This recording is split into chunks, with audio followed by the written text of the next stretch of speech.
You don't need louder words or fake confidence, you need energy that speaks before you do. This audiobook reveals how to rebuild your presence from the inside out, so people feel your power the moment you walk in. Each daily shift rewires your mind, regulates your energy, and transforms hesitation into magnetism. Stop chasing confidence, become the frequency that everyone notices, but no one can explain. Before we dive in, take a second to hit that like button and let us know in the comments where you're listening from. You might be surprised to find someone listening from the same place as you. Introduction. The energy of confidence. Confidence is not noise. It's not arrogance, performance, or charm. Real confidence is energy, a calm inner frequency that says, I know who I am, and I don't need to prove it. You've met people like this. They walk into a room and instantly shift the atmosphere, not because they're loud, but because their energy is stable. That stillness is power. Confidence is not something you do. It's something you transmit. It's coherence between your mind, body, and soul. Most people chase confidence through achievement or validation, but that version collapses when results fade. True confidence begins in the nervous system, not the ego. It's built through regulation, awareness, and self-trust. The more present you are, the stronger your field becomes. Science calls this coherence, the alignment between heart and brain waves. Spirit calls it energy alignment. Both describe the same phenomenon. When you are grounded, your vibration organizes the world around you. This book is not about surface confidence. It's about energetic confidence, the kind that doesn't need noise, status, or applause. You'll learn how to regulate energy, command presence, and move from grounded power instead of anxiety. Because real confidence isn't built by pretending you're fearless. It's built by acting with clarity, even when you're not. When your energy becomes stable, you no longer wait for life to validate you. You become the validation. So this isn't a book about how to seem confident. It's about how to embody the frequency of someone who already is. Chapter 1. The Law of Presence. How your energy shapes. First impressions. The first impression is never made with words. It happens before sound, before logic, before a handshake. It happens in the invisible space between you and the other person, a field of energy, emotion, and awareness that communicates faster than language. People don't just see you, they feel you. They register your state of being through microsignals, the direction of your gaze, the steadiness of your breathing, the rhythm of your steps. This is presence, and it decides whether you are remembered or forgotten. Modern science confirms what ancient philosophy already knew. Human beings are energy transmitters. The heart emits an electromagnetic field, measurable several feet beyond the body. The brain projects subtle frequencies that synchronize when two people engage in trust or rapport. When your inner state is calm and confident, your biofield expands in coherence, and others subconsciously entrain to it. This is why someone grounded can calm a tense room, and someone anxious can infect it with unease. You are always broadcasting. The question is, what frequency are you sending out? Psychologists call it thin slicing, the ability to form accurate judgments about people within seconds. We like to think we're rational, but perception happens first, through feeling. Your posture, tone, and micro-expressions reveal your self-belief long before your words can disguise it. You may try to explain competence later, but if your energy vibrates uncertainty, the listener's brain has already filed you under doubt. Presence, then, is not performance. It's not pretending to be confident. It is the art of energetic alignment, your inner world matching your outer expression. Imagine a beam of light. If it passes through scattered glass, it disperses into confusion. If it passes through a clean lens, It focuses into power. Your mind and body are that lens. When they align, your energy becomes concentrated, and others feel clarity radiating from you. To cultivate this, you must begin with awareness. Notice how you enter a space. Do you shrink to fit in or expand to contribute? Do your shoulders fold in or open naturally? When you walk, are your steps hesitant or grounded? Presence is physical. Straighten your spine. Breathe fully through your diaphragm. Let your weight drop into the earth beneath you. Each breath is a reset that draws scattered attention back to now. The present moment is magnetic. The mind of the listener always gravitates toward whoever is here most fully. Think of this as a law of energy exchange. Every interaction involves transfer. When your energy is coherent, people feel safe near you. Their nervous system mirrors yours and settles. When you are fragmented, their body senses it and unconsciously withdraws. This is why truly confident people rarely need to announce it. Their field does the work. It's why leaders can walk into a room and shift its atmosphere before speaking a word. Their coherence is higher. It organizes the chaos around them. To master the law of presence, learn to anchor your attention inward while staying open outward. Focus on your breath, your heartbeat, the weight of your feet on the ground. Then extend awareness to the space around you. Feel yourself occupying it fully. This dual awareness, inward grounding, outward openness, creates balance. You become centered, yet connected. People interpret that as confidence. It's not mystical, it's physiological. When you regulate your breathing, your vagus nerve activates, lowering cortisol and projecting calm authority.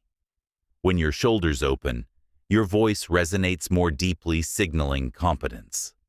These subtle shifts are felt instantly.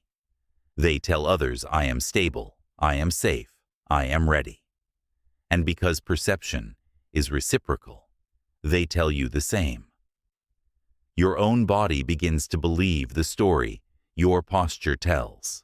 Presence is not something you chase, it's something you allow. The more you release the noise of self-criticism, the more space your natural energy has to expand. Confidence is not adding more. It's removing interference, the inner commentary that says, you must impress, the tension that blocks flow. When you strip away those distortions, what remains is pure signal calm, focused attention. And attention is power. You can practice this anywhere before entering a meeting. Pause at the doorway. Take one conscious breath. Roll your shoulders back, feel the ground. Walk in with awareness that every cell in your body radiates communication. When speaking to someone, don't rush to fill silence. Hold eye contact for a heartbeat longer than comfort allows. Let stillness speak. It says, I am not hurried, I belong here. Over time, these micro moments accumulate into identity. You stop performing confidence and start embodying it. Presence transforms not only how others see you, but how reality responds to you. Energy follows attention. When you are fully present, opportunities appear, not because they suddenly exist, but because you can finally perceive them. The world mirrors your state. If you carry scattered energy, you encounter confusion. If you carry clarity, you attract alignment. Life is a series of reflections, and presence sharpens the mirror. Remember, you are not trying to be noticed. You are becoming impossible to ignore, not through noise, but through quiet certainty. The person who owns their energy owns the moment. And the moment you learn to own the moment, the universe begins to rearrange itself around you. Chapter 2. The Eyes of Connection. Building confidence through eye contact. The eyes are the bridge between two worlds, the inner and the outer, the unseen and the physical. When you look into someone's eyes, you are not just seeing them. You are meeting consciousness with consciousness. It's why the gaze of another can either ignite fear or awaken courage. The moment two sets of eyes meet, a silent current passes between them, a transmission of energy, trust, and truth. Most people underestimate the power of this exchange. They think eye contact is just a social skill, something polite, something confident people do. But beneath the surface, something profound is happening. Neuroscience calls it limbic resonance, the process by which two nervous systems synchronize through mutual attention. When you hold someone's gaze, your brain's mirror neurons fire, mirroring their emotions and allowing genuine empathy to emerge. Spiritually, this is energy alignment. Two frequencies meeting in coherence. The eyes are not passive observers. They are projectors. They send your energy forward. Avoidance, therefore, is not neutral. It's energetic withdrawal. When you look down or away, you communicate that you are not safe within yourself, that your energy field has collapsed inward. The other person feels that contraction, even if they can't name it. They interpret it as disinterest or insecurity. But when you meet someone's gaze with calm steadiness, your energy expands. You are silently saying, "I am here. I am open. I see you." That single act shifts the chemistry of both your bodies. Heart rates align, breathing synchronizes, trust begins to form. Eye contact is not about dominance. It's about presence. There is a difference between looking at someone and looking into them.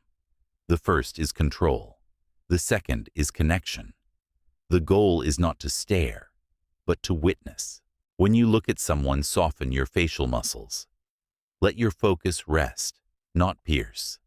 Imagine your gaze as light, warm, steady, gentle. People feel the difference instantly.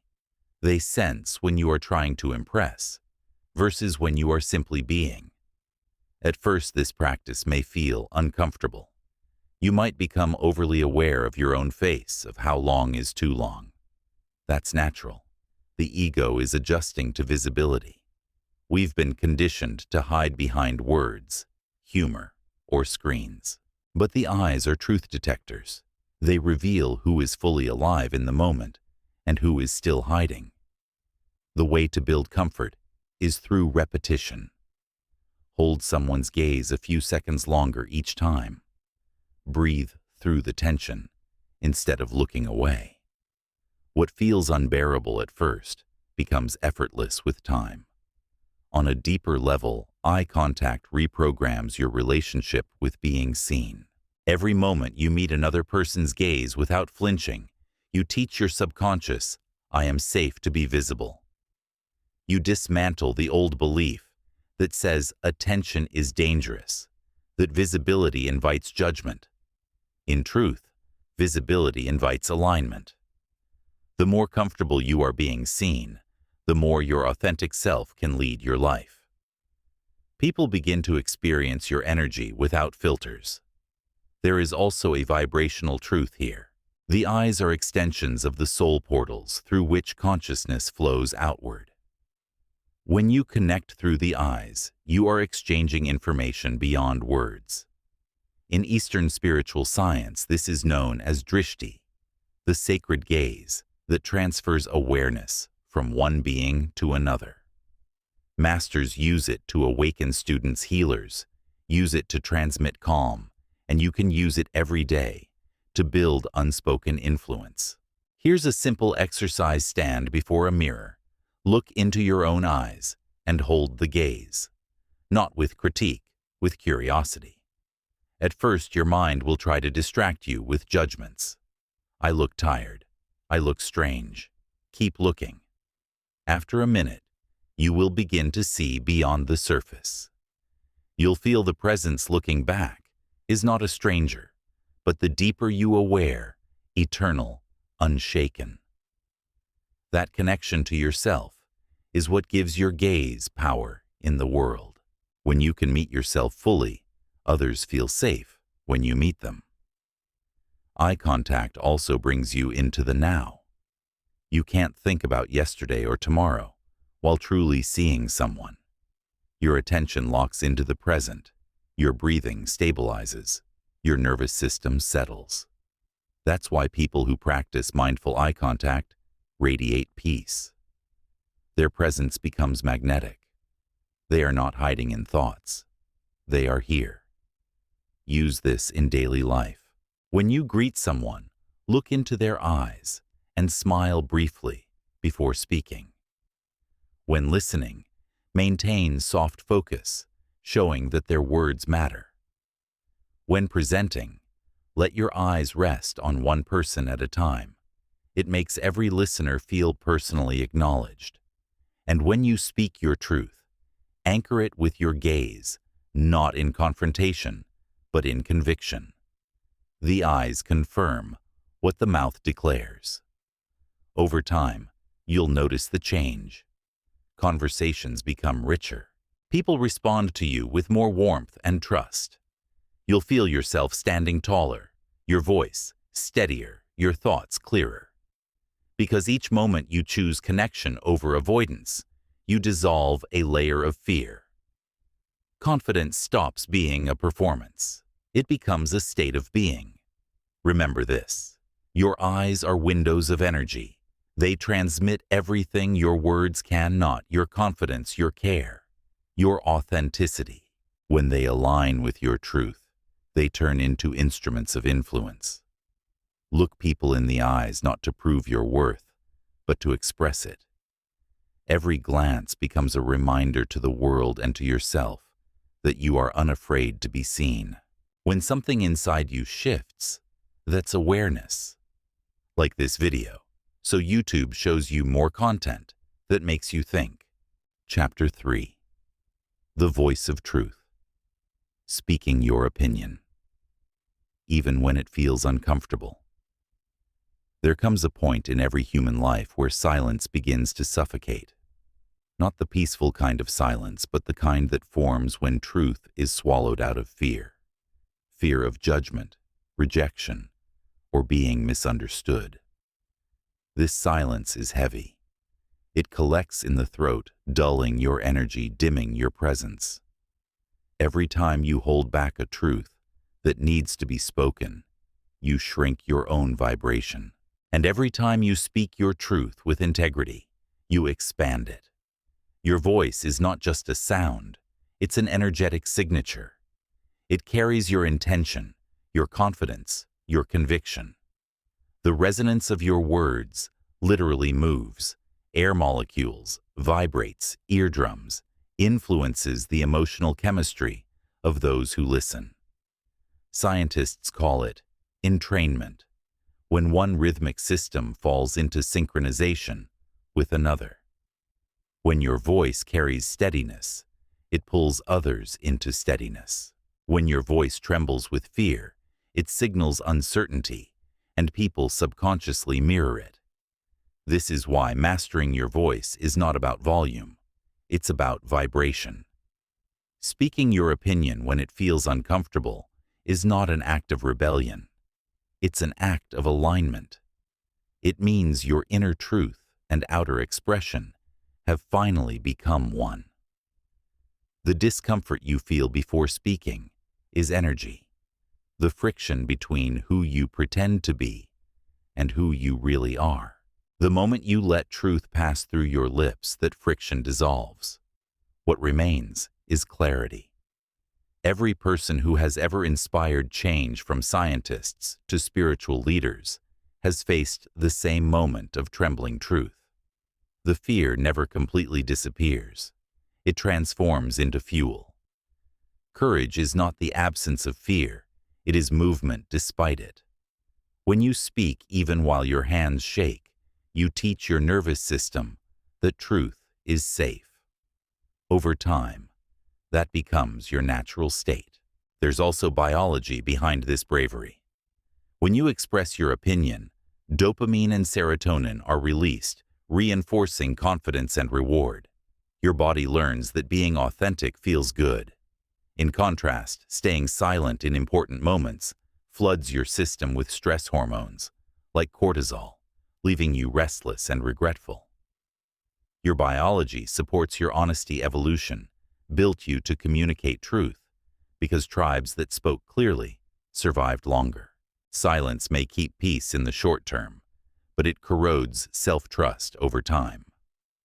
Spiritually, your voice sits in the throat chakra known as Vishuddha, the center of purification.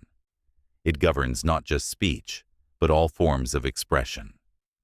When energy flows freely through it, you feel open, expressive, decisive.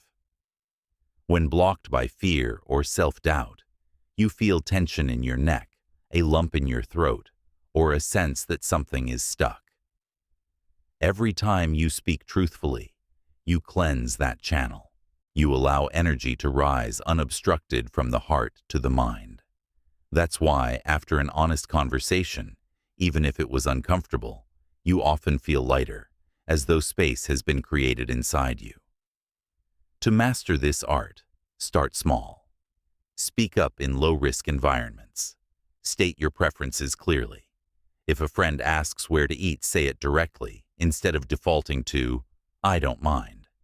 Every small declaration trains your subconscious that your voice matters.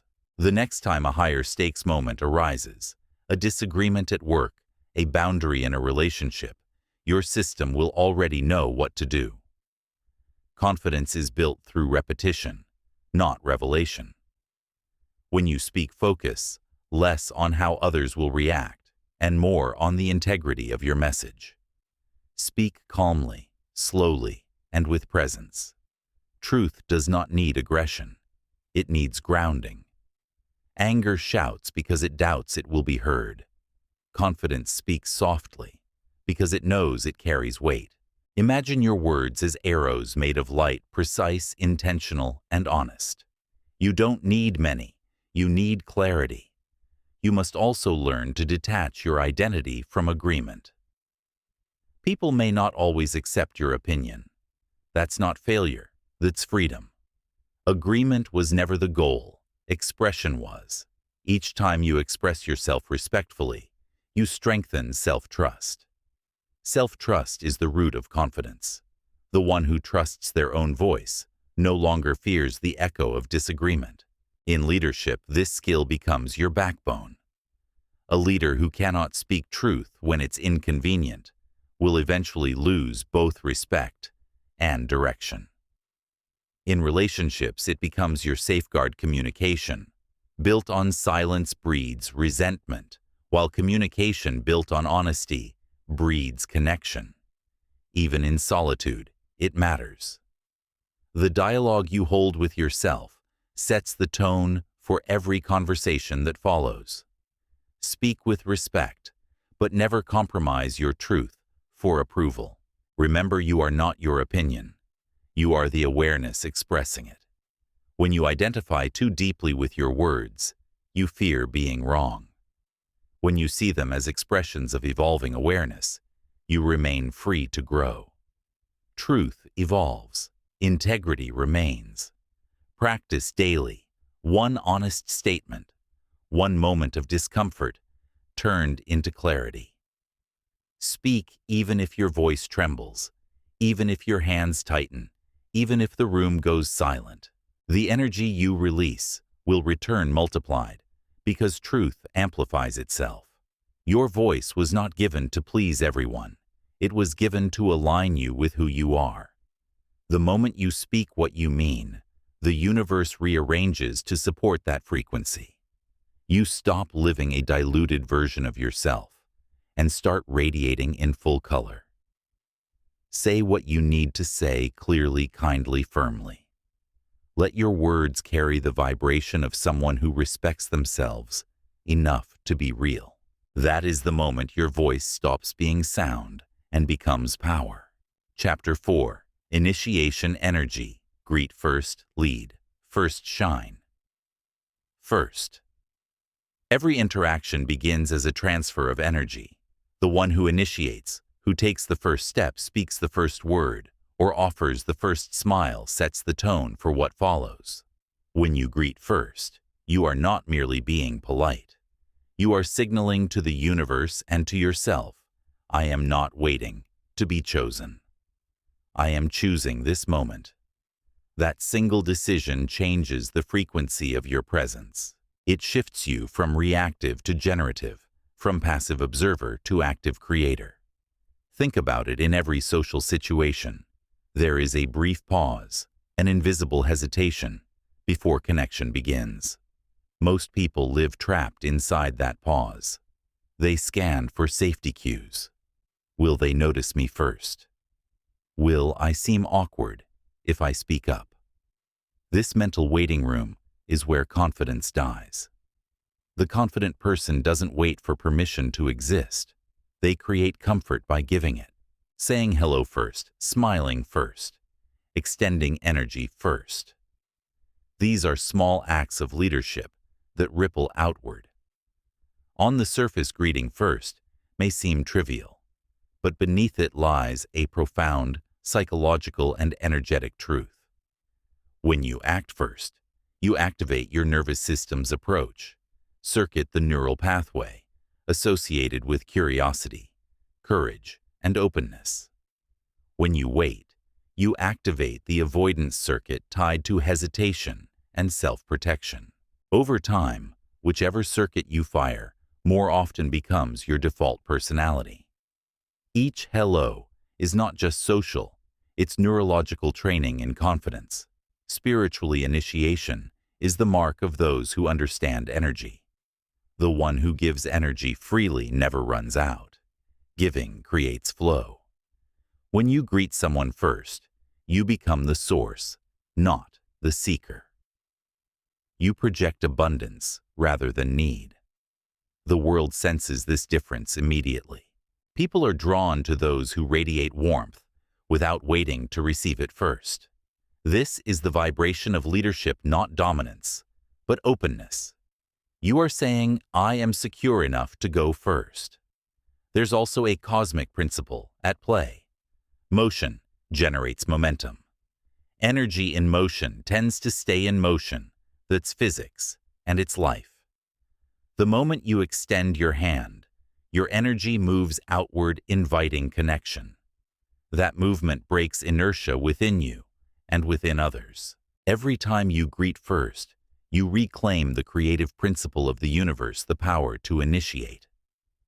The cosmos itself began with a spark, a movement from stillness to expansion. When you greet first, you mirror that original act of creation in miniature. You bring life into the space around you. Many people hold back because they fear rejection or awkwardness. But rejection cannot reduce you. It only reveals where your energy was not meant to stay. The courage to initiate is not about guaranteeing positive response. It's about affirming your own aliveness. When you say good morning and someone barely replies, you still win. You've strengthened the muscle of initiative. You've reminded your nervous system that discomfort is survivable. The next time, it will be easier. In professional life, those who greet first often become natural leaders, not because they talk the most, but because they create the emotional climate others move within. They enter a room and the room feels seen. They don't wait for attention. They give it. This simple act of energy exchange builds networks faster than strategy alone. People trust those who make them feel acknowledged, not analyzed. Greeting first says, I see you. And being seen is one of the deepest human needs.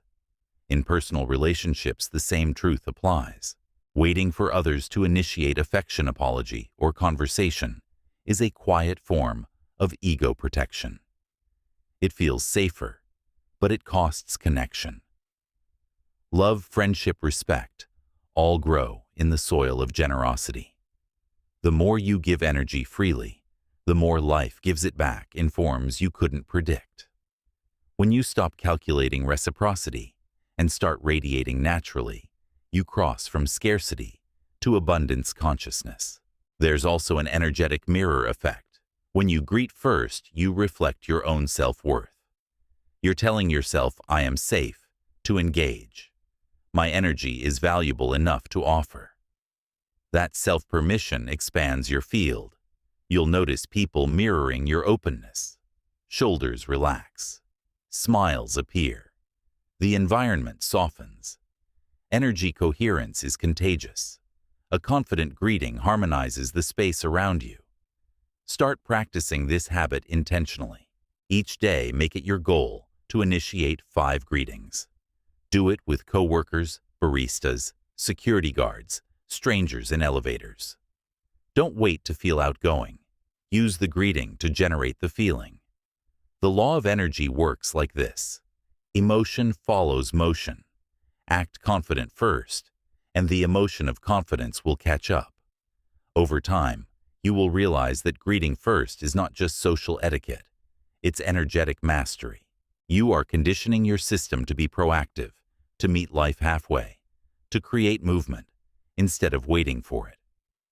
Life rewards those who move first. Opportunities open. Conversations deepen people. Remember your name, not because you demanded attention, but because you gave it freely. And remember, the first greeting is not always verbal. Sometimes it's an energy field that enters before you speak, a relaxed posture, steady breath, a soft smile that says, I belong here. That silent greeting is often louder than any words. So tomorrow, walk into every space as if you are the spark that lights it. Smile first, nod first, say hello first. Not for validation, for vibration. Each greeting is a declaration. I am alive, aware, and unafraid to connect. Over time, these small acts will alter your energetic DNA. You'll stop walking through the world seeking comfort and start walking through it creating comfort. That is what true confidence feels like. Not arrogance, not performance, but the calm certainty that you can generate warmth anywhere you go. Because you can. And once you know this, you never walk into a room the same way again. Chapter 5. The frequency of respect. Mastering your tone to command attention. Every word you speak carries more than meaning. It carries energy.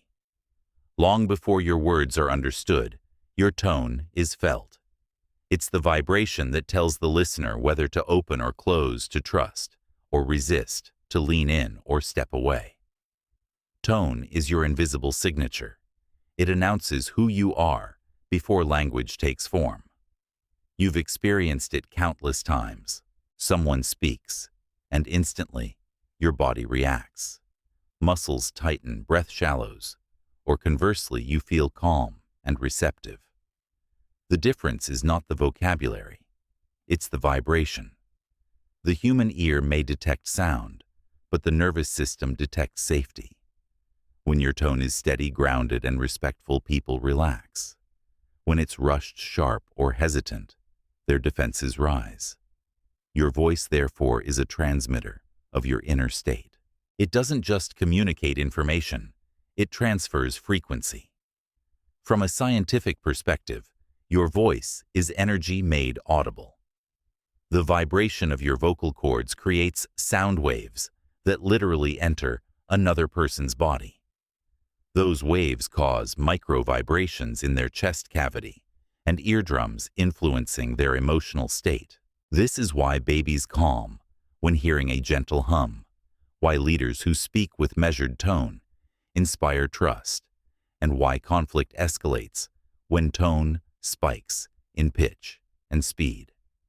We don't just hear tone, we feel it in our cells. Spiritually, tone is a mirror of consciousness. In many ancient traditions, sound is seen as the first creative force. In the beginning was the word. The universe itself began as vibration. Every tone you emit, therefore, is a microcosm of creation. It shapes the emotional atmosphere around you. When your voice is centered, you bring coherence. When it's chaotic, you broadcast confusion. The energy of your tone can either elevate or drain the room you speak in. To master tone, you must first master presence. Tone follows breath, and breath follows awareness. If your breathing is shallow and rushed, your voice will tremble with tension. If your breath is deep and rhythmic, your voice will resonate with calm authority. Before speaking, take one conscious breath. Feel it expand through your chest and belly. Let the exhale release tightness from your throat. This single act lowers your vocal pitch naturally and grounds your frequency. People may not know what changed, but they'll feel it suddenly. Your voice has gravity. Next, consider pace. The world is full of noise. People rushing through sentences, words colliding, meaning lost. True influence lives in rhythm. A steady pace communicates that you are in control, not only of your message, but of yourself. Speaking slowly is not weakness, it is command. It tells the listener, I trust my thoughts enough to give them space. Fast talk often signals insecurity. Steady tone signals power. There's also emotional resonance. Your tone should match the intention of your words, not artificially, but authentically. If you're expressing empathy, soften your tone. If you're establishing boundaries, let it be clear, but not cold. Energy alignment means your vibration and intention must move as one. People rarely remember what you said, but they always remember how your tone made them feel. A practical exercise: record yourself speaking about something you care deeply about. Then listen back, not for your words, but for your energy. Do you sound rushed, flat, sharp, or fluid? You'll hear your state of consciousness mirrored through sound. Then practice adjusting. Lower your pitch slightly, slow your pace, and breathe between sentences.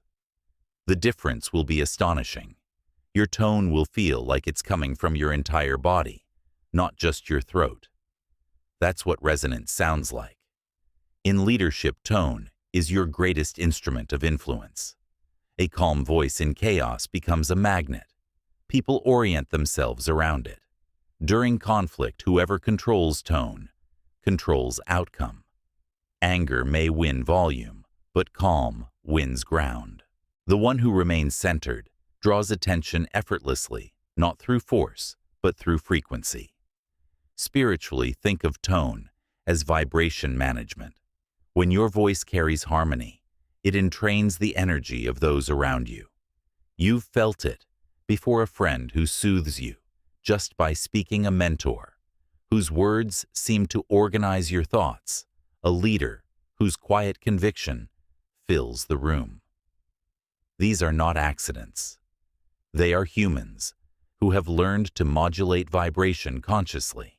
On the other hand, sarcasm, sharpness, or impatience create energetic dissonance. They may get temporary compliance but never lasting respect. Respect vibrates at a lower, slower, steadier frequency. It feels grounded. It feels safe. It feels true. That's why the most powerful speakers don't shout, they resonate. Before every important conversation, center your energy. Ask yourself, what frequency do I want to transmit? Then let that intention shape your tone.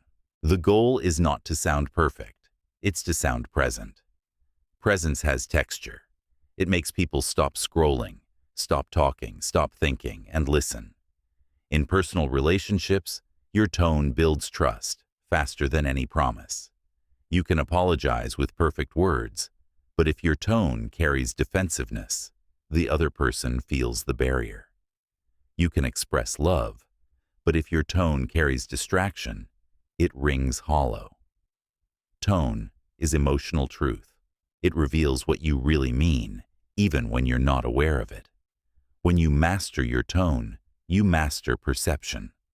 The listener no longer feels pushed or pulled. They feel invited. Conversation becomes a shared frequency instead of a verbal battle. That is influence at its purest, invisible, effortless, undeniable. Remember, this tone is not learned through mimicry. It's born from inner coherence. The more at peace you are, the more powerful your sound becomes. Your voice will begin to carry authority that needs no validation. It will draw respect, the way gravity draws matter, naturally, silently, inevitably. Speak from grounded breath. Pace your words like they matter. Infuse them with intention, not tension. When you do, people will stop hearing a voice. They will start feeling yours. And once they feel you, you no longer need to convince them. Your frequency has already done the work. Chapter 6. The Power of Stillness. Grounding your body. Anchoring your energy. When you speak, your words are only half the conversation. The other half is movement, the way your body stands, gestures, shifts, and holds space. Long before people process your ideas, they are reading your energy through posture and motion. The body speaks a silent language, and stillness is its most powerful word. Stillness doesn't mean absence of life. It means controlled aliveness, energy collected instead of scattered. In a world addicted to motion, the one who can remain still becomes magnetic. You've seen it before. Someone enters a room, and without moving much, everyone senses them. Their presence expands without noise. They are not trying to take space. They are space-grounded, unwavering, deliberate. Physically, when you stand still, you anchor your nervous system. Your weight balances evenly on both feet, your breath slows, and your energy stabilizes. Movement born from anxiety leaks energy outward, making you appear uncertain. Stillness stores energy inside your field, concentrating it until your presence feels dense like gravity. People sense that density and instinctively focus on you. This is not magic.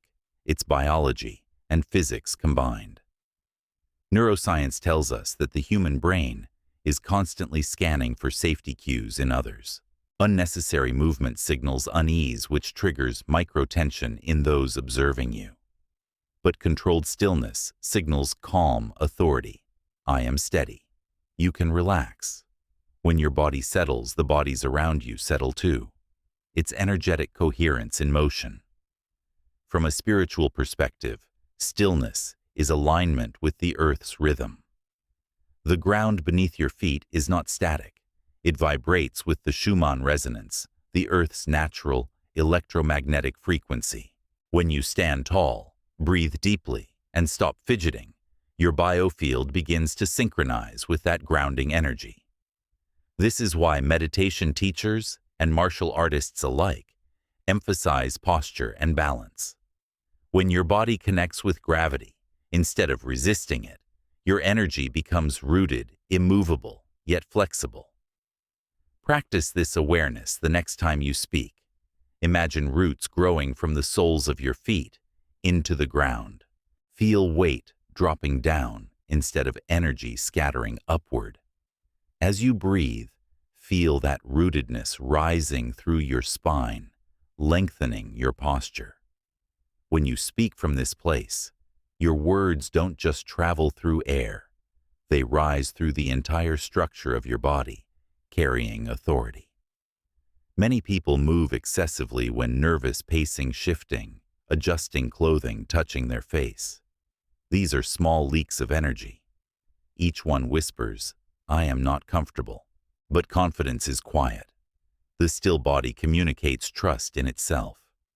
The less you move unnecessarily, the more your every movement matters. A single hand gesture, a step forward, or a tilt of the head becomes amplified with intention. People can't help but focus because your energy is concentrated.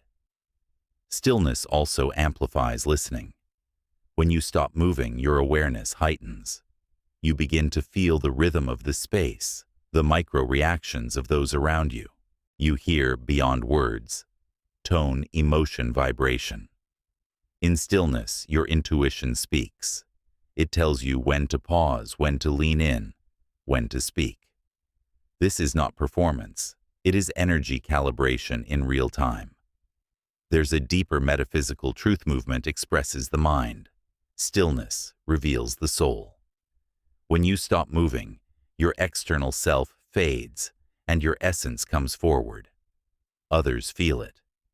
Your stillness becomes an invitation for them to meet their own. This is why great speakers, monks, and leaders often move very little. They have learned that presence carries further than motion. Try this exercise. Stand before a mirror or camera and speak a few lines while remaining as still as possible. Let your energy, not your body, do the movement. Imagine that each word ripples through invisible space, like waves expanding from a calm lake. You'll notice something extraordinary. Your message feels heavier, fuller, more anchored. You will feel more in control, not because you're holding tension, but because you're channeling focus. In conversation, use stillness as punctuation. When you finish an important sentence, don't rush to fill silence. Let the pause breathe. People need time to feel what you've said. Silence, when delivered with presence, is not emptiness, it's resonance. The listener's mind catches up their energy, aligns, and meaning lands deeper. That's how influence works, not by flooding space, but by mastering it. In spiritual terms, stillness is the meeting point between body and consciousness. It is where the infinite finds form. Every great creation, from music to architecture to love, contains stillness as its foundation. Noise without silence is chaos. Motion without pause is exhaustion. Presence without stillness is performance. When you learn to rest within your own body, even while moving or speaking, you stop chasing confidence and start radiating authority. Stillness does not mean lifelessness. It's a dynamic calm, the calm of a mountain before dawn, holding unimaginable force beneath the surface. The person who embodies stillness doesn't need to prove they're powerful. Their silence proves it for them. Their calm becomes contagious, their steadiness unforgettable. So the next time you speak, anchor your energy. Let your movements be intentional, your body quiet, your awareness wide. Stand as though your words rise from the earth itself. Feel gravity hold you, not restrain you. From that grounding, let your message unfold. Because when you master stillness, you master space. And when you master space, you master presence. You don't chase attention. Attention orbits around you naturally. The world is drawn not to noise, but to gravity. Become that gravity. Chapter 7. Daily Fire. Challenge yourself with one courageous act. Each day. Growth doesn't happen in comfort. Confidence doesn't bloom in safety. Power is forged in the small, deliberate acts of courage you take every single day. The moments when your mind whispers, "Not today," and you move anyway. Every time you lean into discomfort, instead of retreating from it, you're building invisible strength, reshaping your brain, and expanding your energy field. Your system is built to evolve through resistance. Just as muscles grow by being stretched beyond their limit, the mind strengthens by being challenged. When you avoid the things that scare you, the email, you don't send the conversation, you postpone the project, you delay, your nervous system learns that avoidance equals safety. But the opposite is true. Each act of avoidance reinforces limitation. Each small act of courage rewires it. Neuroscience calls this neuroplasticity, your brain's ability to reshape itself through experience. Every time you do something difficult on purpose, you send a new signal through your neural pathways. I can handle this. That signal grows stronger with repetition until it becomes identity. You stop thinking of yourself as someone who tries and start knowing yourself as someone who acts. Spiritually, these moments of challenge ignite your solar plexus energy center, the seat of willpower, discipline, and personal fire. This energy is not brute force. It's clarity in motion. It's the vibration that says, I am capable, I am decisive, I move even when it's hard. When you take on a task you've been avoiding, you release stagnant energy, trapped in hesitation. You transform fear into momentum. The universe mirrors that motion. Energy responds to movement. When you start, life starts meeting you halfway. The right people appear. The right opportunities align. You are no longer signaling stagnation. You're broadcasting readiness. The cosmos doesn't reward thought. It rewards vibration. And courage is the highest frequency of all, because it bridges fear and faith. Challenge doesn't always mean doing something dramatic. It can be as simple as waking up earlier saying no when you usually say yes, or walking into a room where you'd normally stay quiet.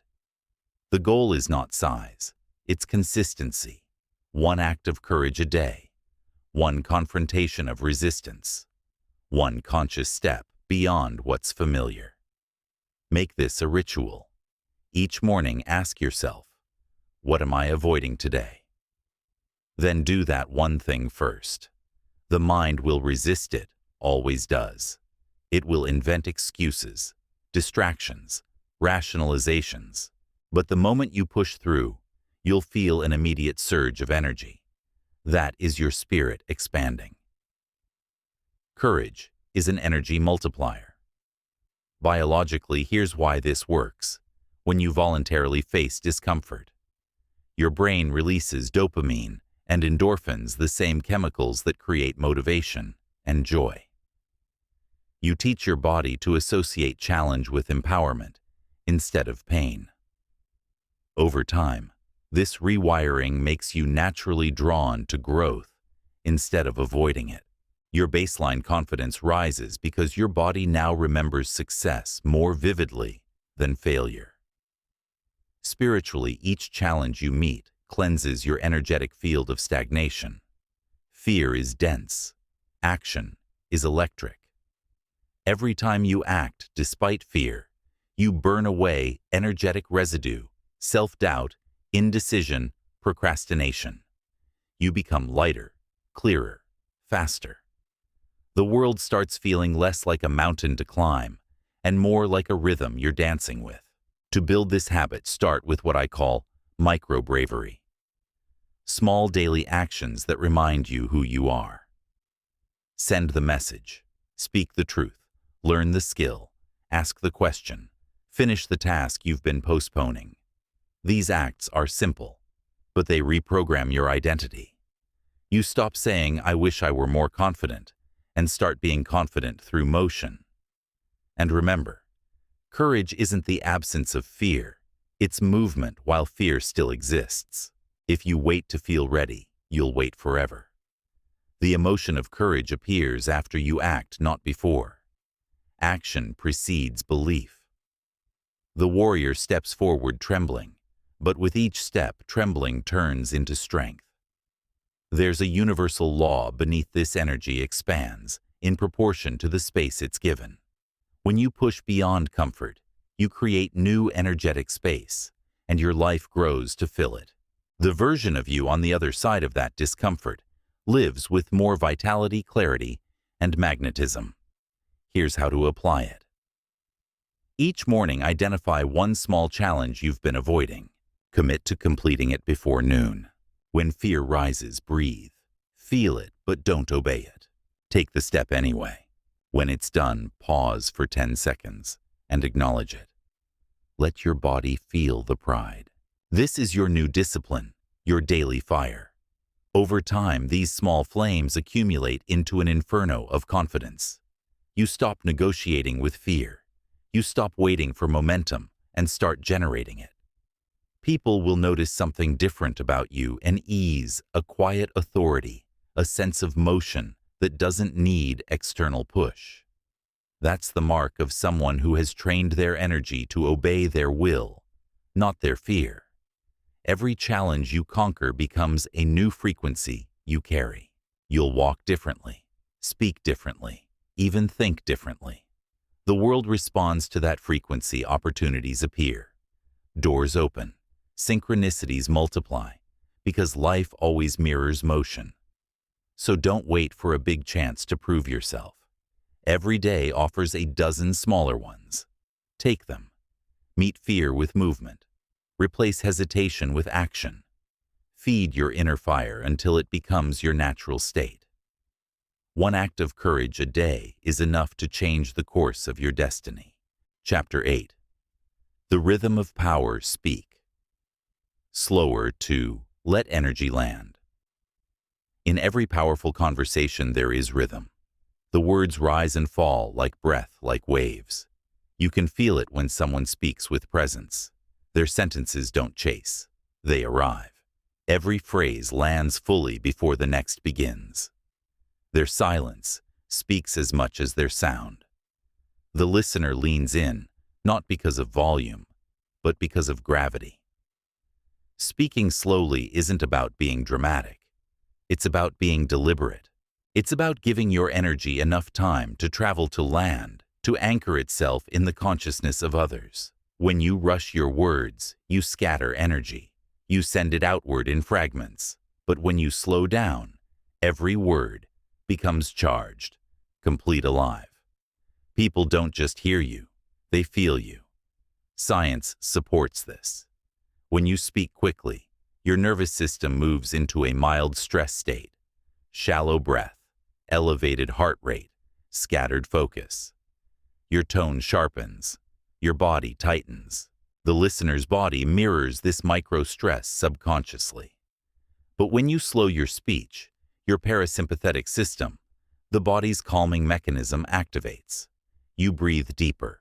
Your pitch drops. Your body relaxes, and the listener's does too. Your energy field becomes coherent, synchronized with peace and authority. Think of every word as a vibration you send into space. When you rush, you overlap vibrations before they've had time to complete their resonance. But when you speak with patience, each vibration rings out like a bell, clear and full. The silence between words is not empty. It's where meaning crystallizes.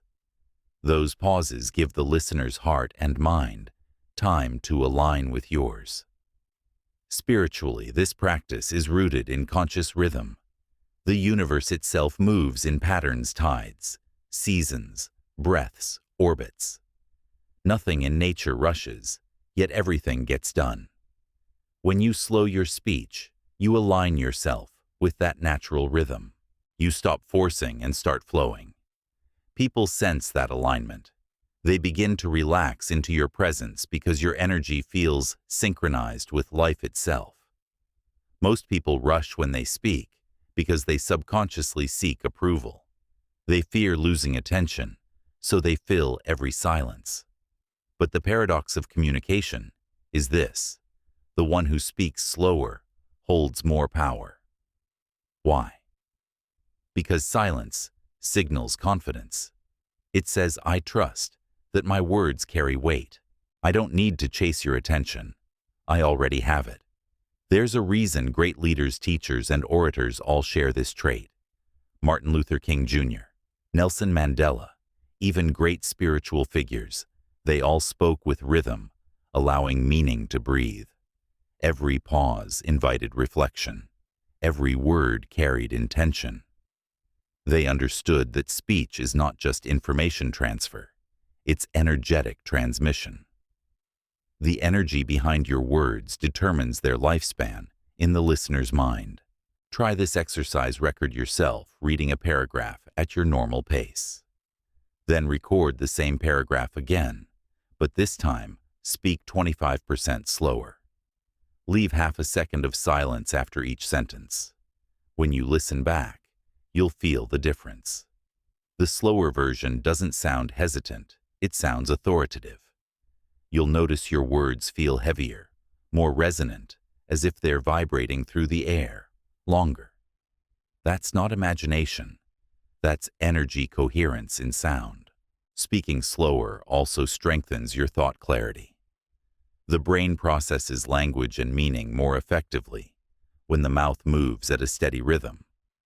You're less likely to stumble, repeat, or contradict yourself. Your words begin to flow in harmony with your intention. You stop performing speech and start embodying it. There's another benefit: people begin to trust you more. Rapid speech often reads as anxiety or manipulation, while calm pacing signals sincerity and mastery. You can see this in negotiation, leadership, even love. The one who maintains tempo commands the emotional tone of the room. It's not dominance, it's resonance. Spiritually slow speech connects you to your breath, the bridge between body and consciousness. Each inhale gathers energy, each exhale delivers it. When you speak too fast, your breath can't keep up, and your energy collapses forward. But when you synchronize speech with breath, you transform conversation into ceremony. Every word becomes intentional, sacred, whole. Practice this in your daily life. Before a meeting, take one full deep breath and silently tell yourself, "Slow is strong." As you speak, imagine your words carrying energy across the room, like ripples in water. Let silence hold the space before continuing. Notice how people's eyes stay on you. They're not impatient, they're entranced. Even in personal relationships, this shift changes everything. Speaking slower softens tension, diffuses arguments, and deepens connection. It tells your partner, "I'm here, I'm not rushing through this moment." The energy of patience heals where words alone cannot. Ultimately, slowing your speech is about trust. Trust in your voice, your message, and the timing of life.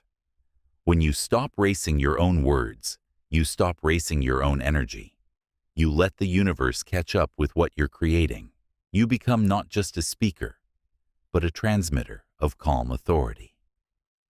So the next time you talk, treat your words like sacred sound. Deliver them slowly, clearly, intentionally.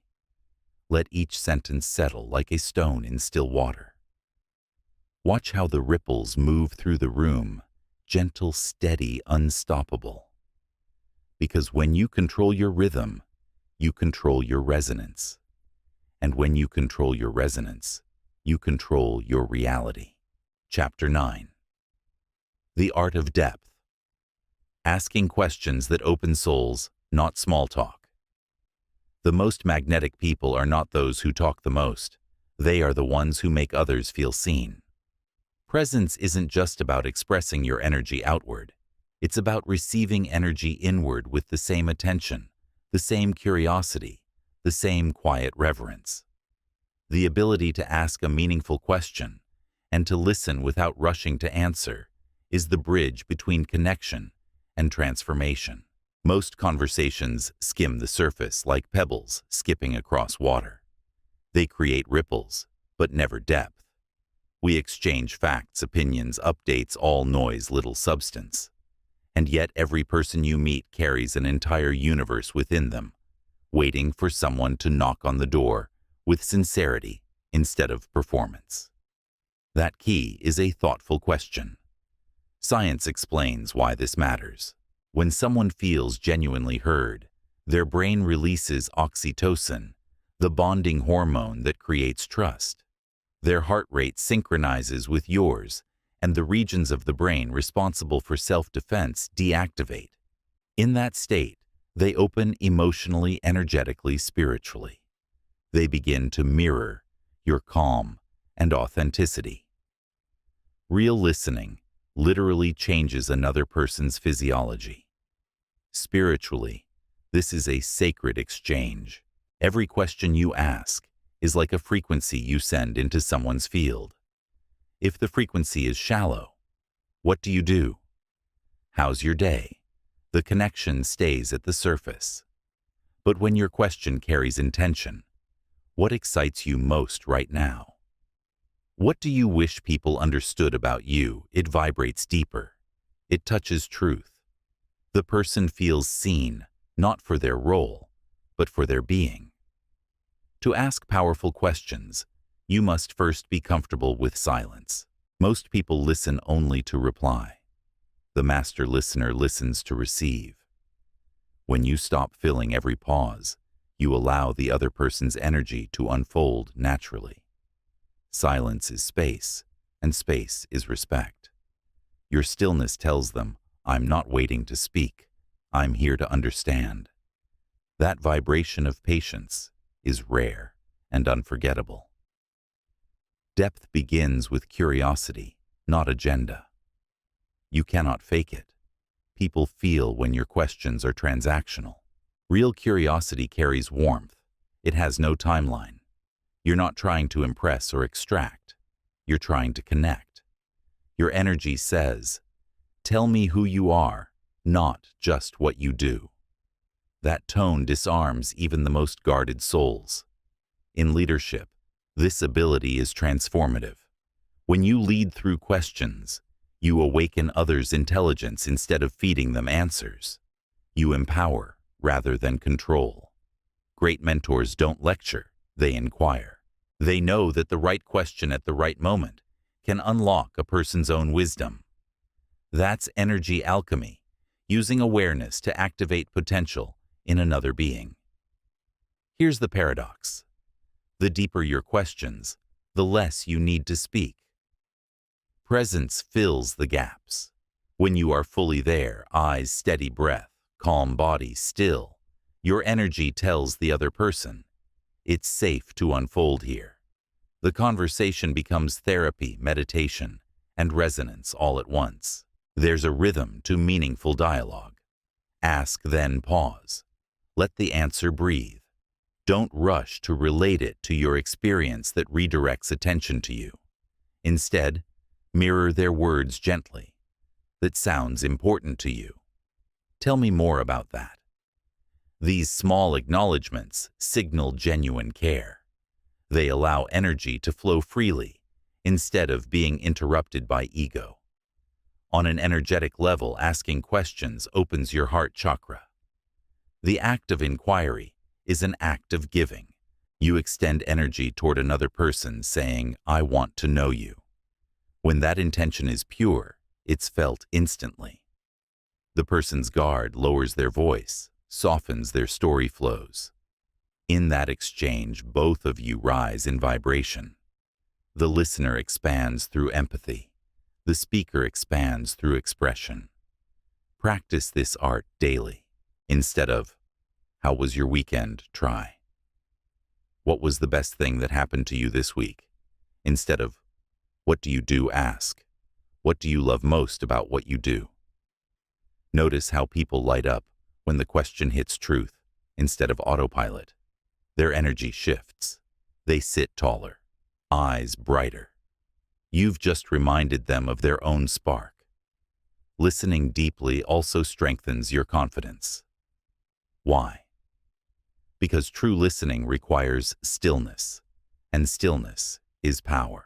When you stop needing to dominate the conversation, you prove to yourself that you are enough without noise. You become the calm center others orbit around. Your confidence grows, not from speaking more, but from radiating steadiness. And there's a hidden reward. When you learn to listen deeply to others, you start hearing yourself more clearly. Your intuition sharpens. You notice subtleties, tone, pauses, emotions beneath words. You begin to navigate relationships, business, and life with precision because you've trained your awareness to pick up frequencies most people ignore. Every question you ask can either reinforce surface living or invite depth. Choose the latter. Ask questions that open space, that soften walls, that remind people of their humanity. Each meaningful conversation becomes a sacred act, an exchange of energy that leaves both people more alive. Remember, shallow communication feeds the mind. Deep communication feeds the soul. You don't have to be eloquent to connect. You just have to be present enough to care. So the next time you speak with someone, resist the autopilot of small talk. Look into their eyes, slow your pace, and ask something real. Then let silence hold the room while their truth rises to meet you. Because when you listen deeply, you don't just hear people, you heal them. Chapter 10. The unmovable center. Hold your ground. When others doubt you. There will be moments in life when someone looks at you and doesn't believe. They'll doubt your skill, your worth, your vision, or your capacity to rise. And in that moment, you will feel the quiet storm inside, the pull to prove, to defend, to shrink. But this is the test. Doubt is not your enemy. It's the mirror that reveals how solid your foundation really is. When someone questions you, the instinct is to react, to argue, to explain, to seek validation. But power does not chase approval. Real confidence is silent. It stands firm in knowing. When the world tests your faith in yourself, that's your invitation to hold your ground, not with resistance, but with presence. From a psychological level, doubt from others triggers the same region of the brain as physical pain, the anterior cingulate cortex. That's why rejection or skepticism feels sharp. But there's an opportunity hidden in this biological response. If you learn to remain calm in the face of doubt, your nervous system adapts. You rewire your body to associate external criticism with inner stability instead of inner collapse. You evolve into emotional armor, not because you close off, but because you no longer need external confirmation to feel safe. Spiritually, this is the birth of sovereignty. You stop leaking energy to every opinion, every judgment, every misunderstanding. You reclaim your power field. You become the still mountain that wind can't move. This is what it means to be rooted in your own vibration. When others doubt you, they are often revealing more about their limits than yours. People project what they cannot imagine for themselves. Their disbelief is not your reality, it's their reflection. So when you feel that sting of skepticism, pause. Instead of reacting, remind yourself, they can only see from their level of awareness. I will not lower mine to match it. Holding your ground begins with emotional regulation. Breathe before you respond. Inhale deeply into your belly. Feel your spine lengthen and exhale through the soles of your feet. This grounds your energy back into your body. Doubt loses its grip the moment you anchor back into physical presence. Then speak with calm clarity, not to convince, but to state truth. You don't need to over-explain your vision. You just need to embody it. Let your tone carry the weight of certainty that words can't. Energy always precedes evidence. Before others can see it in form, you must hold it in frequency. The universe is full of silent witnesses. Not everyone will understand your path, and that's exactly how it's meant to be. Some energies are designed to test your faith, to strengthen your inner alignment. Without external resistance, your belief stays fragile. With it, belief crystallizes into conviction. Every time someone doubts you and you stay grounded, you're teaching your subconscious, I do not break under disbelief. There's a story in every transformation. The caterpillar doesn't argue with those who say it can't fly. It simply builds the cocoon. When it emerges, the truth is undeniable. You are the same. Let your proof be your evolution, not your explanation. On a quantum level, energy responds to coherence. If you let others doubt, destabilize your vibration, your field becomes chaotic. Your reality wavers. But if you stay in a state of inner calm and conviction, your field remains stable, and the universe organizes around that stability. This is how manifestations solidify, not through desperate proving, but through unwavering resonance. So when someone says, "I don't think you can," don't try to persuade them. Smile gently and think, "Watch me align." Their disbelief is fuel. It's a signal flare saying, "This is where your next evolution begins." Use it. Transform it. Every seed of doubt from the outside can become growth on the inside if you decide it will. Practically, this means never defend your worth. Demonstrate it through consistency. Never internalize others' projections. Observe them with neutrality. Never dilute your ambition to fit someone else's comfort. Never abandon your truth to gain temporary approval. Confidence is not noise, it's energy discipline. It's the quiet knowing that you are both the storm and the calm within it. When you hold your ground with grace, people feel it. They may not say it, but they recognize that unshakable energy. And over time, those same doubters will return not to apologize, but to seek guidance. And you, the one who once trembled at disbelief, will smile with understanding. Because you'll know the truth they didn't believe in you, because they hadn't yet seen someone believe that deeply in themselves. So when doubt comes, and it will stand still, breathe. Let it pass through you like wind through stone. Then move forward quietly, decisively, without explanation. Your energy will speak louder than your defense ever could. Remember this. You are not here to convince. You are here to create. And creation does not beg for belief. It simply becomes undeniable. Chapter 11. The Initiator's Edge. Take the lead. When others hesitate. There comes a moment in every room, a pause, a silence, where everyone waits for someone else to move first. That's the space where leadership is born. It's not granted by titles or applause. It's claimed through action, through the willingness to step forward when others freeze. The world subtly trains people to wait. Wait for permission. Wait for certainty. Wait for the right time. But if you study any era of change from science to art to spirituality, you'll see the same pattern transformation begins when one person stops waiting. Leadership is never about control. It's about courage in motion. When you take the lead, even in the smallest situation, you shift energy. Group dynamics operate like frequency waves. When everyone hesitates, the collective vibration drops. Indecision spreads like static. But the moment one person acts with clarity, that single vibration becomes the tuning fork for the entire field. People's nervous systems synchronize to your steadiness.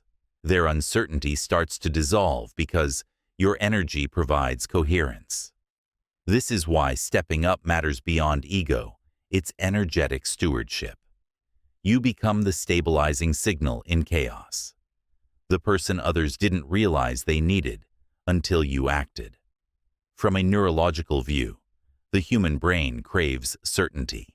In moments of ambiguity, cortisol rises, attention narrows, and group anxiety amplifies. That's why silence feels heavy in meetings or tense situations. Everyone's nervous system is seeking safety.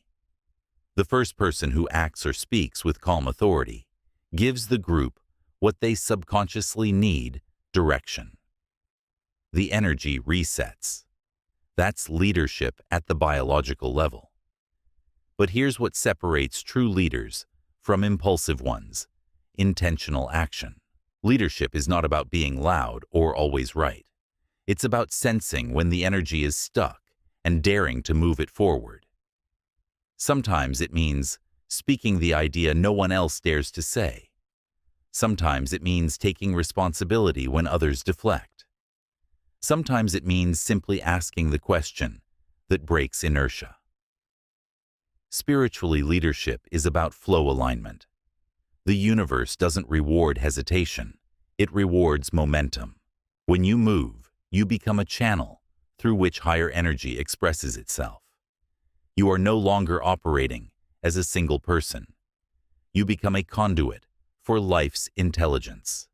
Every step taken in alignment ripples outward, opening doors, shifting conversations, altering timelines. And yes, leadership will expose you. You'll be visible, sometimes criticized, sometimes misunderstood. That's the cost of stepping forward in a world addicted to safety. But remember, visibility is not danger, it's light. The moment you shine, you give others permission to rise. Some will resist that light, but others will be guided by it. Both reactions are proof that you're creating impact. Think of it like this. Hesitation contracts the field. Initiative expands it.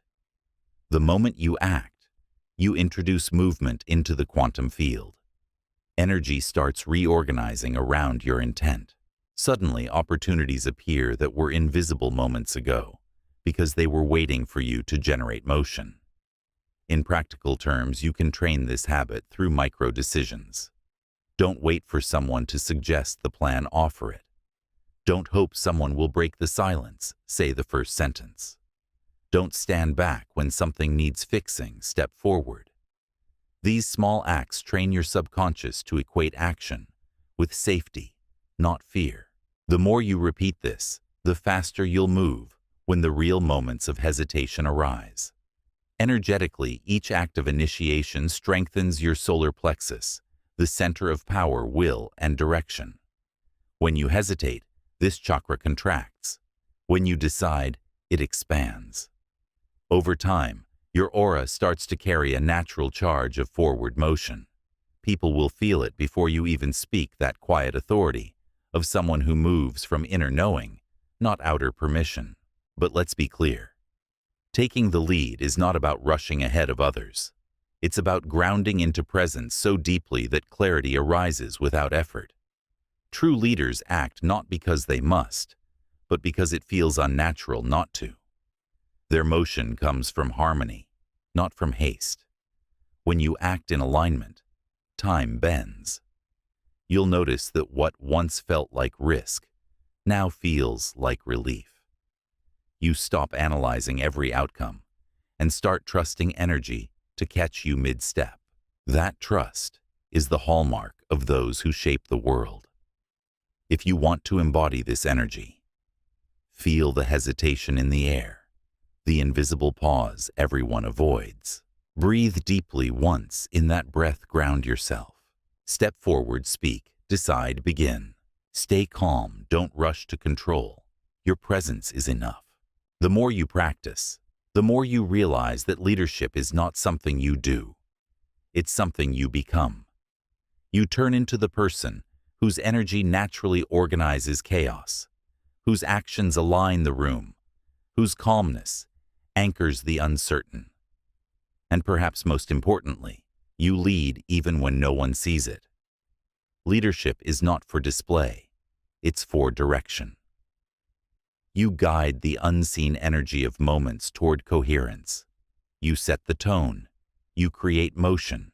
So the next time you feel that collective pause, don't wait for someone else to act. Let your intuition rise. Let your energy ground and take that step. Because the world doesn't move when everyone agrees it moves, when one person begins. And that person can be you. Chapter 12. The Quiet Force. Mastering composure under pressure. True strength doesn't reveal itself when everything is calm. It shows when the storm arrives. Anyone can appear confident when life flows their way. But the ones who shape destiny are those who stay centered when the energy around them collapses. Composure is not suppression. It is energetic command, the ability to hold stillness inside chaos without losing alignment. When pressure hits, the body's instinct is to react. The heart races, the breath shortens, the mind spirals into defense. This is the ancient survival system, fight, flight, or freeze. Yet the world today doesn't require claws or escape. It requires presence. When you stay grounded while others panic, you become the anchor that keeps reality from shattering.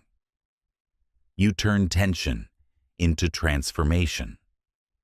Scientifically, composure is mastery over your autonomic nervous system. Most people live at the mercy of their emotions, unaware that calmness can be trained. Deep, slow breathing sends a signal to the brain that says, "I am safe." That signal releases neurotransmitters like serotonin and GABA, reducing stress hormones and restoring clarity.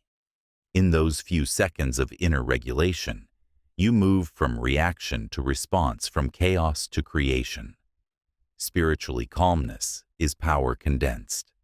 It is the frequency of certainty. The universe speaks in vibration, and the vibration of peace is magnetic. When you maintain inner stillness under pressure, your energetic field expands. People feel your steadiness. It grounds them. This is why true leaders don't need to shout. Their silence commands attention. Think of composure as the art of slowing energy down. Pressure accelerates everything: thoughts, speech, heartbeat. But when you consciously slow down, you shift time itself. You access a state where intuition speaks louder than fear. Ideas flow clearly. Words land precisely. You are no longer controlled by the moment. The moment bends around your awareness. To practice composure, begin with breath. Before reacting, pause. 3 slow breaths. Inhale, confidence. Exhale, control. The pause between inhale and exhale is your portal, the space where emotion turns into wisdom. If you can find that pause under pressure, you are already winning. Composure is not detachment. It's deep connection without collapse. You feel everything: the challenge, the emotion, the uncertainty, but you don't drown in it. You stay rooted in the knowing that everything is transient energy passing through your field. You are the ocean, not the waves. When others lose control, they lose power. Energy leaks through words spoken in anger, through frantic decisions, through desperate movement. But the composed person conserves energy like a warrior in stillness. They move only when movement matters. They speak only when words serve purpose. Their calmness is not passivity, it's precision. One of the greatest misconceptions about confidence is that it means constant motion or visible dominance. But the truth is, calm people often have the highest energy frequency. Their stillness isn't emptiness, it's density. It's focused energy, so steady it feels like gravity. Imagine a room where everyone is panicking, voices rising, decisions scattered. Then one person walks in, silent, grounded, breathing slowly. The atmosphere shifts immediately. That's not charisma, that's coherence. Their nervous system is regulated, and through resonance, it regulates others. This is how leaders heal spaces, not by speaking, but by stabilizing. Spiritually, this ability is tied to the heart chakra, the center of balance. When the heart is open, but calm, energy flows in both directions, giving and receiving, leading and listening. That balance creates harmony, even in chaos. It's why people with composure are trusted. Instinctively, they vibrate safety. To strengthen your composure, start each morning with stillness. Sit in silence for 5 minutes before the world begins. When tension rises during the day, drop awareness to your breath, not your thoughts. Train your body to associate stillness with safety by practicing it, even when you're not stressed. When triggered, focus on the exhale. The release tells the body, I'm in control. The more you do this, the more your body learns that calmness isn't the reward for peace, it's the generator of peace. You begin to attract stability because you emit it. The outer world starts matching your inner state. Energetically mastering composure turns you into a stabilizing frequency in every environment. While others burn their energy in reaction, you hold yours in creation. People will start to look to you instinctively when things go wrong, not because you demand leadership, but because your energy is leadership. There's immense quiet power in that. You no longer fear chaos, because you understand it as pure, unrefined energy waiting to be directed. You become the conductor instead of the instrument. So when life tightens its grip, when timelines collapse, when emotions rise, don't rush. Don't flinch. Don't feed the storm. Instead, return to stillness. Slow your breath. Feel your feet. Anchor your awareness into the present moment until your body becomes the calmest thing in the room. In that stillness, something sacred happens. Time slows, noise fades, and your higher intelligence awakens. You begin to see solutions that panic would have blinded you to. You remember that pressure isn't punishment, it's initiation. It's the universe testing whether you can stay in power while the illusion of control dissolves. And when you pass that test, everything changes. You stop reacting to the world and start shaping it. Because composure is not just calm, it's command. Chapter 13. The energy of authenticity. Be real enough to be remembered. There's a kind of power that doesn't shout, doesn't perform, doesn't chase attention, and yet it draws everyone in. That power is authenticity. The energy of someone who knows who they are and no longer edits their soul to please the crowd. Authenticity is not rebellion. It's alignment. It's when your thoughts, words, and actions flow in the same direction. When your energy no longer splits between who you are and who you pretend to be. In that alignment, your frequency becomes coherent, and coherent energy is magnetic. Science proves it. When you act in ways that contradict your true values, your brain releases stress hormones like cortisol. Your heart rhythm becomes erratic. Your nervous system strains. But when you speak and live truthfully, your heart and brain waves synchronize a state called heart coherence. In this state, your electromagnetic field expands up to several feet around you. That's why people feel peace around someone who is simply being themselves. Spiritually, authenticity is your soul in resonance. It's your divine frequency, unfiltered by fear. Every time you suppress your truth to fit in, your vibration lowers, your energy contracts. But every time you express yourself honestly, even when it's uncomfortable, you reclaim lost fragments of your power. We live in a world obsessed with image, where people sculpt versions of themselves for approval. But the truth is, the energy of perfection is boring. The energy of honesty is unforgettable. Perfection feels distant. Authenticity feels alive. When you show up as you are imperfect, growing real, you create permission for others to do the same. That's why authentic people are naturally influential. They liberate others just by existing without masks. They emit the message, you can relax now. You don't have to pretend around me. But being authentic isn't easy. It requires courage, because to be real is to risk rejection. Yet here's the paradox: when you stop trying to please everyone, you attract those who truly align with your frequency. The right people don't need your mask. They need your truth. From an energetic perspective, authenticity clears stagnation from the throat chakra, the center of expression and self-truth. When you silence yourself for too long, that energy center constricts. You may feel tension in your neck, hesitation in your voice, or even creative blocks. But when you speak your truth, calmly, firmly, without apology, you open the channel. Energy begins to move freely through you again. And with that flow, comes clarity.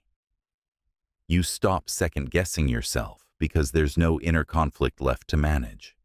You don't need to remember lies, maintain personas, or balance versions of you. You simply are. Here's what authenticity looks like in practice. Saying no without guilt when something doesn't align with your peace. Admitting when you don't know and not faking certainty. Speaking gently but honestly, even if your truth is unpopular. Making choices based on resonance, not reputation. These acts sound simple, but they are revolutionary because they pull your energy out of illusion and return it to integrity. When you are authentic, you move differently. People can't quite explain it, but they feel it. You don't chase approval, and yet you attract respect. You don't compete, and yet you stand out. That's because authenticity vibrates at a higher frequency than validation. One radiates from within, the other depends on permission. Even the universe responds differently to authenticity. When your energy is coherent, reality stops resisting you. Life opens paths aligned with your essence. Coincidences increase because you're finally moving in harmony with your own blueprint. You're not sending mixed signals to the field anymore. You're broadcasting one clear truth. This is who I am. This is what I'm here for. But beware of confusing authenticity with emotional dumping or rebellion. True authenticity is not about saying everything that crosses your mind. It's about speaking from your truth, not your triggers. It's not about rejecting society. It's about integrating your soul into it. You don't have to be loud to be real sometimes. Authenticity whispers. There's also a kind of elegance in quiet honesty. A person who can sit in a room, speak calmly, and yet shift the atmosphere with their genuine energy that's mastery. Because people feel truth before they understand it. To cultivate this energy daily, spend time alone. Silence filters out borrowed opinions. Ask yourself, is this what I truly believe or what I've been taught to believe? Before every decision, ask, does this feel light or heavy in my body? Light means aligned. Heavy means forced. Speak one truth a day that you've been avoiding, no matter how small. Each time you do, your energetic field brightens. You'll notice synchronicities increase, your relationships deepen, and anxiety fade. Why? Because authenticity is the end of resistance. And when you stop resisting yourself, the world stops resisting you. Remember, there is no competition in truth. No imitation can outshine authenticity because it vibrates from a frequency that cannot be copied. Your soul. Be real enough to be remembered. Be grounded enough to be trusted. Be yourself fully, fiercely, fearlessly. Because the truest expression of power is to be unapologetically you. Chapter 14. The law of inner radiance. Become the energy you want to attract. Everything in the universe is vibration. Every emotion, every thought, every word you speak, all of it radiates frequency. You are not just living in an energetic field. You are one. And that means what you attract is not random. It is a mirror of your state of being. The confident do not chase opportunity. They magnetize it. The peaceful do not run from chaos. They transform it. The abundant do not cling to money. They generate flow. Why? Because energy organizes itself around coherence. When your internal vibration is steady, the external world bends to match it. This is the final layer of mastery, becoming the cause, not the effect. Most people live reactively. Their energy mirrors whatever happens around them. But when you train your mind and emotions to radiate consciously, you flip the dynamic. You stop asking, when will my reality change? And start declaring, I will change my energy until my reality has no choice. Quantum physics supports this. According to the observer effect, matter behaves differently when observed. Conscious attention alters outcomes. Your focus, your awareness is not passive, it's creative. When you dwell in worry, you amplify resistance. When you dwell in gratitude, you amplify flow. This isn't philosophy, it's energetic law. The human heart emits the strongest electromagnetic field in the body, thousands of times stronger than the brain. When you cultivate emotions like joy, purpose, and peace, your heart's field expands and becomes more ordered. That order extends beyond your body, influencing others' opportunities and circumstances. In essence, your energy introduces you before your words ever can. Spiritually, this is the essence of creation, to become the vibration of what you desire before it manifests. You cannot attract love from fear, wealth from scarcity, or peace from anxiety. The universe doesn't respond to what you want. It responds to what you are being. So the work isn't to chase, it's to tune. You don't beg reality to change. You embody the reality you want. If you want respect, move with dignity. If you want abundance, act generously. If you want love, speak kindly to yourself first. Everything you emit returns amplified. The mind may forget, but energy remembers. Every thought leaves an imprint. Every emotion sends a wave. You're sculpting your future constantly, whether you know it or not. To consciously direct this power, begin each morning by setting your frequency, not your to-do list. Close your eyes. Place a hand on your heart. Ask, what energy do I want to radiate today? Maybe it's calmness, maybe confidence, maybe gratitude. Feel it in your body, not as imagination, but as vibration. Stay there until it feels real. That feeling is your signal to the universe. Throughout the day, reality will test your frequency. A rude comment, a delay, a disappointment, all are opportunities to hold your energy steady. This is mastery, maintaining internal radiance, even when the outer world flickers. The universe keeps sending you the same situations until your response changes. Once you stop reacting, you've passed the lesson. From a spiritual perspective, this is energetic sovereignty. You're no longer a collection of reactions. You are a generator of reality. You don't depend on good days to feel good. Your energy makes the day good. This is how the most radiant people operate. Their glow isn't cosmetic, it's vibrational. You can feel it when they enter a room. The air shifts slightly. Time slows. There's no effort in their presence, no trying. Their calmness expands the space. That's the frequency of someone who lives in inner alignment. And here's the paradox. The more you focus on giving energy instead of needing it, the more it flows back to you multiplied. Gratitude attracts more to be grateful for. Confidence attracts opportunities that confirm it.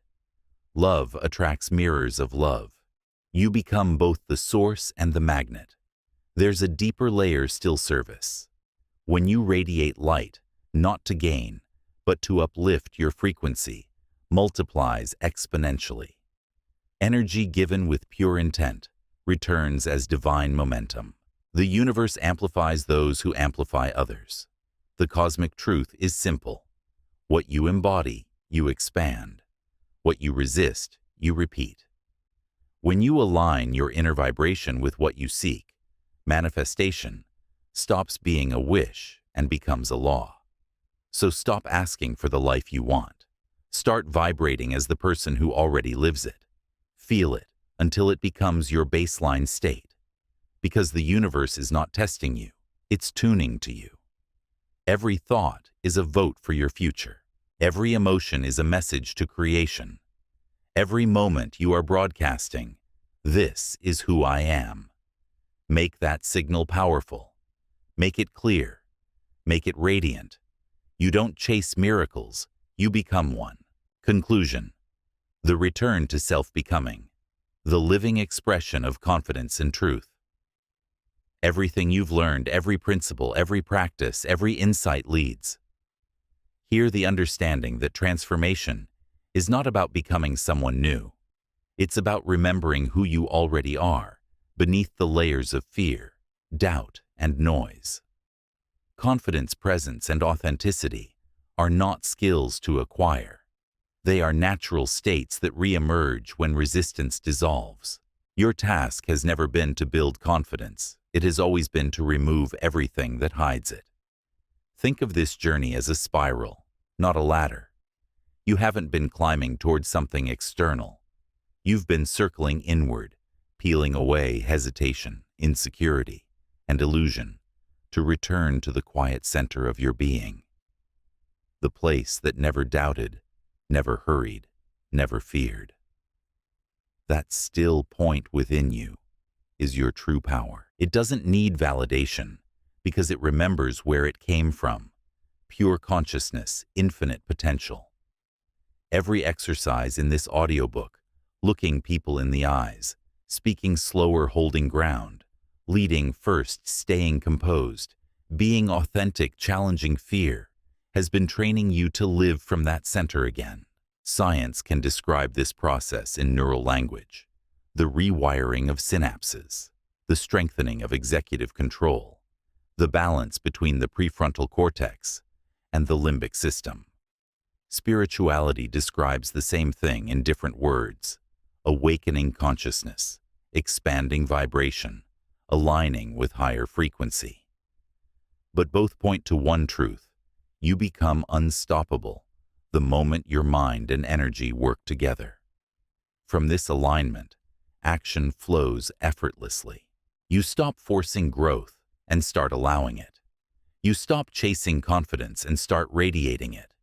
You stop reacting to life and begin co-creating it. The outer world will always fluctuate: success, relationships, opinions, opportunities. But your inner state can remain constant, calm, clear, grounded, and alive. That steadiness is your legacy. People may forget what you said, but they'll never forget how your energy made them feel: the peace, the assurance, the spark.